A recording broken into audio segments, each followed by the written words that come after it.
politike për të përmirësuar. Në qendrën Arka në Shkodër u zhvillua një aktivitet me temë zgjedhjet, media dhe përdorimi i shtetit në fushat, mësimet e nxjerra. Gjatë takimit u diskutuan çështje që lidhen me integritetin e procesit zgjedhor, rolin e medias në raportimin e fushatave elektorale, si dhe shqetësimet për përdorimin e burimeve dhe institucioneve shtetërore gjatë periudhave zgjedhore.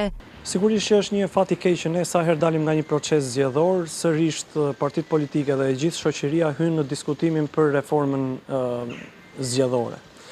Edhe sigurisht që ka disa problematika në të cilat zhvillohen fushatat zgjedhore. Një është raporti midis medias dhe çështjeve zgjedhore, të cilat marrin pjesë dezinformimi, elemente të ndryshme të keq informimi që tashmë edhe me inteligjencën artificiale bëhet shumë e vështirë për të luftuar. Nga ana tjetër, përdorimi i burimeve shtetërore në fushat sigurisht është një problematikë kryesore, të cilët dukshëm po negociojnë për ndryshimin e reformës elektorale dhe zgjedhore, të cilat do duhet të rrisim gjobat. Ka gjoba të cilat për përdorimin e shtetit shkojnë në 15 euro, 20 euro, maksimumin 1.000 euro. Do duhet që me njëherë ne të kemi mundësi që ta korektojmë këtë, partitë politike ta korektojnë këtë, të vendosin gjoba më të larta për ata që e shkelin ligjin, dhe një detaj tjetër për le të themi rekomandimet që do duhet palët politike të ndryshojnë në ligjin e kodit zgjedhor, do duhet të jetë konsiderimi i zgjedhjeve qendrore dhe i zgjedhjeve lokale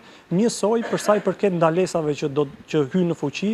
Në takim u theksuar rëndësia e transparencës, monitorimit të pavarur dhe forcimit të standardeve demokratike si element kyç për zgjedhje të lira dhe të ndershme.